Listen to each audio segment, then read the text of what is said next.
कि आप अपनी जीकेएस की एप्लीकेशन कैसे फिल कर सकते हैं। तो सबसे पहले आपको दो चीज़ें करनी है। आपको बनाने हैं नोट्स साथ साथ, और आप लोगों ने लिख लेना है कि आपने किन चीज़ों को ध्यान रखना है और वो चीज़ें आपने मिस नहीं करनी, क्योंकि आपकी जो एप्लीकेशन है वो बहुत क्रूशियल पार्ट प्ले करती है आपकी इस पूरे प्रोसेस में। तो डोंट फॉरगेट। और दूसरी चीज़ जो आपको करनी है वो ये है कि बेहतर होगा कि आप जो जीकेएस एप्लीकेशन है उसका हार्ड फॉर्म में प्रिंट ले लें और उसको सबसे पहले रफली फिल कर लें। और रफली फिल करने से ये होगा कि जब आप उसको अपने लैपटॉप में और वर्ड फाइल में फिल करेंगे तो आपको आसानी होगी और आप किसी चीज़ को मिस नहीं करेंगे। और उसके बाद आप उसका प्रिंट ले सकते हैं और अपनी एप्लीकेशन में डॉक्यूमेंट्स अटैच करके भेज सकते हैं। तो लेट्स गेट स्टार्टेड। सबसे पहले आप लोगों ने जाना है इस वेबसाइट पे, स्टडी इन कोरिया, इस वेबसाइट पे जाना है और let's fill the application. Study in Korea नज़र आएगा ये जीकेएस। आपने जीकेएस को क्लिक किया, यहाँ पर आपको नज़र आ रहा होगा 2024 एप्लीकेशन गाइडलाइंस। आपने इसको क्लिक किया, यहाँ पर आपको मिलेंगी application guidelines, application form, university information और इसका जो प्रमोशन पोस्टर। आपने क्लिक किया एप्लीकेशन फॉर्म पर, आपके पास वर्ड में जीकेएस की एप्लीकेशन खुल जाएगी। तो हम स्टार्ट करते हैं फर्स्ट पेज से। एम्बेसी ट्रैक वाले यहाँ पर एम्बेसी मेंशन करेंगे, यूनिवर्सिटी ट्रैक वाले यहाँ पर यूनिवर्सिटी मेंशन करेंगे। तो यहाँ पर आप अपना family name, given name, middle name लिखना और वो नेम लिखना जो आपके पासपोर्ट के ऊपर है। यहाँ पे आपने लिखी पाकिस्तान। आप जैसे जैसे अपने डॉक्यूमेंट्स कंप्लीट करेंगे ये फर्स्ट पेज पे आपने उनको टिक करते जाना है। मास्टर्स के लिए अप्लाई करना है तो आपने मास्टर्स को क्लिक करना है, डॉक्टोरल के लिए अप्लाई करना है तो आपने इसको क्लिक करना है। उसके बाद आपने इन सबको टिक करना है, एप्लीकेशन फॉर्म को, पर्सनल स्टेटमेंट को, स्टडी प्लान को। रिसर्च प्रपोजल वाले सिर्फ रिसर्च वाले अप्लाई करेंगे तो इसको आपने नहीं करना। उसके बाद आ गया लेटर ऑफ रिकमेंडेशन, ये सबके लिए इम्पोर्टेंट है तो आपको लेटर ऑफ रिकमेंडेशन लेना पड़ेगा। लेटर ऑफ इन्विटेशन भी नहीं आपने करना। GKS applicant agreement, parents proof of citizenship and family relationship document. जो फैमिली रिलेशनशिप डॉक्यूमेंट है वो मैंने आपको बताया वो एफआरसी है, फैमिली रजिस्ट्रेशन सर्टिफिकेट, जो नादरा से मिलेगा। आपने बीएस की डिग्री और बीएस की ट्रांसक्रिप्ट लगाई मास्टर्स वालों ने, और पीएचडी वालों ने यहाँ पर लगा ली मास्टर्स की डिग्री और ट्रांसक्रिप्ट। उसके बाद यहाँ पर आपने इन सारी चीज़ों को छोड़ देना है, इसको भी छोड़ देना है। आप लोगों के पास अगर आप लोग आइल्ट्स या टॉपिक का स्कोर है आपके पास तो और अगर आप अटैच करें तो आप यहाँ पर इसको क्लिक कर सकते हैं, वरना इसको आपने छोड़ देना है, ब्लैंक इस तरह क्रॉस कर देना है। और अवार्ड्स और सर्टिफिकेट, और लास्ट पर आपने एप्लीकेंट्स पासपोर्ट कॉपी। जब आपने अपनी एप्लीकेशन को कंबाइन करना है तो आपने सारे इसी पैटर्न को लेकर चलना है, इसी तरीके से आपने सारी चीज़ों को अरेंज करना है। जिस तरह आपका पासपोर्ट कॉपी है वो सबसे एंड पर आएगी, तो आपने इसी तरीके से अपने डॉक्यूमेंट्स को अरेंज करना है एप्लीकेशन में। अब आते हैं हम इसके फॉर्म नंबर 1 पे।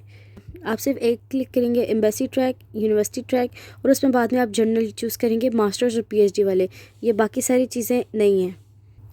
उसके बाद मास्टर्स वाले मास्टर्स के लिए अप्लाई करेंगे, डॉक्टर वाले डॉक्टर वाले को टिक करेंगे।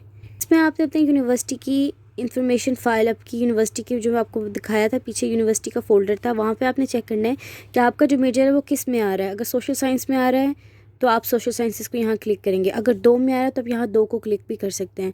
लेकिन बेहतर है कि अगर आप वहाँ पर मेंशन नहीं है तो आप अपनी यूनिवर्सिटी से ईमेल करके पूछ लें। यहाँ पर सिंपल आपका फैमिली नेम आ गया, गिवन नेम आ गया, और अगर आपका यहाँ पर आपने पिक्चर लगानी है विद वाइट बैकग्राउंड, ठीक है। और आप लोगों ने ये साइज़ ध्यान से रखना है, और पिक्चर में आपके जो शोल्डर्स हैं वो ज़रूर नज़र आने चाहिए विद वाइट बैकग्राउंड। यहाँ पर आपने कर दिया नो, यहाँ पर डेट वगैरह ये तो सिंपल हो गया। Country of citizenship, applicants parents, यहाँ पर आपने अपना एड्रेस लिखा, फ़ोन नंबर, ईमेल।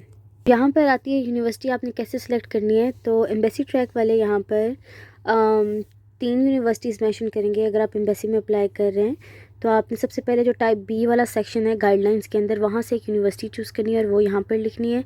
और आपने देखना है कि वो किस डिवीजन में आ रही है, सोशल साइंसेज में आ रही है, लिबरल आर्ट्स में, वो लिखना है। और आपने अपना डिपार्टमेंट लिखना है, जो इंटरनेशनल रिलेशंस हो गया, इकोनॉमिक्स हो गया, बाकी। लेकिन कुछ मेजर्स ऐसे हैं जिनके आगे से एक्स्ट्रा मेजर्स भी हैं, और अगर वहाँ पर मेंशन है तो वो आपने लिखना है, वरना आप इसको छोड़ दें। और बाद में आपने टाइप ए या टाइप बी में से 2 यूनिवर्सिटीज़ लिख सकते हैं यहाँ पर। और अगर आप यूनिवर्सिटी ट्रैक में अप्लाई करें तो आपने टाइप ए बी में से एक यूनिवर्सिटी मेंशन करनी है, उसकी डिवीजन लिखना है, डिपार्टमेंट लिखना है, और अगर मेजर है तो लिख दें, वरना इसको ब्लैंक छोड़ दें। आपके पास टॉपिक टेस्ट है तो यहाँ पर मेंशन करें, नहीं है तो इसको छोड़ दें। और अगर आपके पास आइल्स है, टॉफल है, टोइक है, तो आप लोगों ने उसके स्कोर यहाँ पर मेंशन करने हैं। जिस तरह आइल्स का हो गया 8.5, ठीक है। यहाँ पर आपने हाई स्कूल, अपने कॉलेज डिटेल्स लिखनी है, जैसे पंजाब कॉलेज हो गया, सुपीरियर कॉलेज हो गया। अपने लोकेशन में अपना सिटी लिखना है, और बाद में कंट्री पाकिस्तान, लाहौर पाकिस्तान, इस्लामाबाद पाकिस्तान, और ईयर ऑफ ग्रेजुएशन 2016, 2018, 2020। यहाँ पर आती है मेन चीज़ CGPA। तो आपकी जो ट्रांसक्रिप्ट आप अटैच करेंगे फ़ोटोकॉपी, आपने उसके ऊपर जो आपका GPA मेंशन है ना यूनिवर्सिटी का, जिस मर्ज़ी स्केल पे आपने उसको हाईलाइट करना है किसी भी हाइलाइटर से, और ताकि वो विजिबल हो। और आपने वो वाला जो CGPA है वो यहाँ पर लिखना है। उसके बाद ये उनके लिए है जिनका, जिस तरह ये स्केल 20 पे है, तो स्केल 20 पे GKS की गाइडलाइंस में कोई मेंशन नहीं है। GKS की गाइडलाइन में एक टेबल है, मैंने पिछली वीडियो में बताया था, कि जिसके थ्रू आप अपना परसेंटेज मेजर करेंगे और यहाँ पर लिखेंगे। जिस तरह अगर आपका GPA बनता है 3.5 आउट ऑफ 4, तो आप टेबल पे देखेंगे कि 4 में 3.5 की रेशो क्या बन रही है। तो मेरे ख्याल में अगर वो बन रही है 85, तो आप यहाँ पर 85% लिख देंगे। और अगर आपका कन्वर्ट नहीं है GPA, तो इसको आप छोड़ देंगे और आप सिर्फ ये वाला लिखेंगे और ये वाला लिखेंगे। उसके बाद आप लोगों ने अपना पर सेमेस्टर जो GPA है वो लिखना है। जिस तरह मेरा फर्स्ट सेमेस्टर में अगर आउट ऑफ 4 है तो मैंने लिख दिया 3.5, 3.6, 3.8, 3.1, और आपने लिखना है। और अगर आपके 4 से ज़्यादा सेमेस्टर हैं तो आप लोगों ने यहाँ पर 5th लिख के 1, 2, और यहाँ पर आपने बाकी सेमेस्टर्स का भी लिख दिया। अगर आपको पहले स्कॉलरशिप मिली है नीट की तरफ से तो आप इसको मेंशन करें, मेरे ख्याल में नहीं मिली तो आप इसको छोड़ दें। कोरिया विज़िट किया है या फिर आप कोरिया में थे तो आपने अपना ये सारा लिखना है, वीज़ा टाइप और सारी इन्फॉर्मेशन, वरना आप इसको छोड़ दें ब्लैंक। पेज के एंड पर आते हैं, यहाँ पर आपने डेट मेंशन करनी है जब आप अपनी एप्लीकेशन कंप्लीट करेंगे। आपने अपना नेम लिखना है, पासपोर्ट नेम लिखना है, और सिग्नेचर आप चाहें तो आप डिजिटल कर सकते हैं, या फिर आप जो है हैंड सिग्नेचर कर सकते हैं। जब बाद में आप इसका एप्लीकेशन का प्रिंट लेंगे तो आप सारे सिग्नेचर आप बाय हैंड फिल कर सकते हैं, तो आपको उसमें टेंशन लेने की ज़रूरत नहीं है। अब आते हैं मेन चीज़, और वो है पर्सनल स्टेटमेंट फॉर्म 2। आप लोगों ने इन सारी चीज़ों का ध्यान रखना है। आप ये देखेंगे 11 पॉइंट्स। 11 पॉइंट्स का मतलब है कि जो पर्सनल स्टेटमेंट है इसके 11 पॉइंट्स हैं। आपको GKS में इस 11 पॉइंट्स आपके पर्सनल स्टेटमेंट के हैं। आप सिर्फ 2 लैंग्वेजेस में लिख सकते हैं, इंग्लिश और कोरियन में, और ये 3 पेजेस से ज़्यादा नहीं होनी चाहिए, और सिंगल स्पेस आपने रखनी है, टाइम्स न्यू रोमन आपने फ़ॉन्ट रखना है, और साइज़ 11 रखना है। और आप लोगों ने इस चीज़ का बहुत ध्यान रखना है, और आप लोग चाहें तो इसको आगे पीछे कर सकते हैं, या आपका अपना पैटर्न होगा कि आप किस तरीके से पर्सनल स्टेटमेंट लिख रहे हैं। और उसके बाद जो आप इसमें जितने भी अपने award certificates extra curricular mention करेंगे, आप वो सारी चीज़ों को कहाँ पे अटैच करेंगे, अदर डॉक्यूमेंट्स में।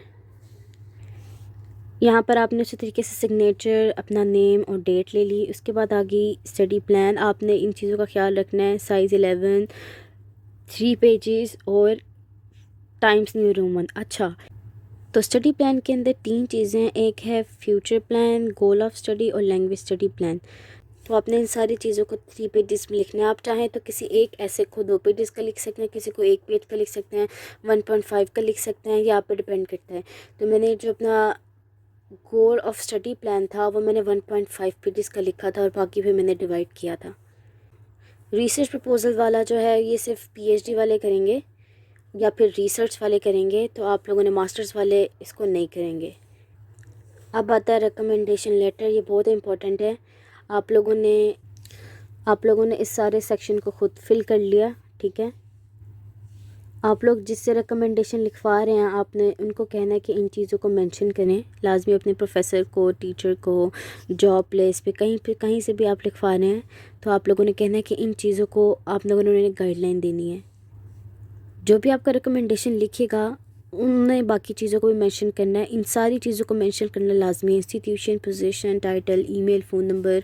और उसके बाद वो इस बॉक्स के अंदर आप लोगों ने ये वाला जो पेज है ये उन प्रोफेसर को ईमेल कर देना है या फिर आपने उनको सेंड कर देना है, ताकि वो इसी फॉर्मेट के अंदर इन सारे को मेंशन करें और आपने फिर उनका प्रिंट ले लेना है। लेने के बाद इस फॉर्मेट में जब आपके प्रोफेसर रिकमेंडेशन लेटर लिख देंगे तो आप लोगों ने उसको एक इन्वेलप के अंदर सील करना है ग्लू लगाकर, और उसके ऊपर बाद में बाहर साइन करवा लेने अपने प्रोफेसर से, जिससे भी आपने लिखवाया है। आपके रिकमेंडर यहाँ पर साइन करेंगे। मास्टर्स और पीएचडी वाले इसको छोड़ देंगे, ये स्टाफ और फैकल्टी के लिए। आते हैं जीकेएस एप्लीकेंट एग्रीमेंट के ऊपर, फॉर्म 7 के ऊपर। और यहाँ पर आपने हर चीज़ को सिर्फ टिक करना है, हर चीज़ को बॉक्सेस को टिक कर लिया। और आपने ध्यान रखना है कि कोई भी रह ना जाए। यहाँ पर आपने डेट मेंशन की, नेम मेंशन किया और सिग्नेचर कर दिया एंड पर। ये पर्सनल मेडिकल असेसमेंट ये आप लोग ख़ुद करेंगे, या आपको कहीं जाने की ज़रूरत नहीं है। तो आप लोग यहाँ पर मोस्टली नो ही आंसर होगा, तो आप लोग इसको टिक करते जाएं। आपने डेट मेंशन की, सिग्नेचर किए, और यहाँ पर आपने जो फॉर्म नंबर 9 है इसको भी आपने सारा टिक कर दिया। 초등학교 영어 수업 시간에 배웠었던 현재 진행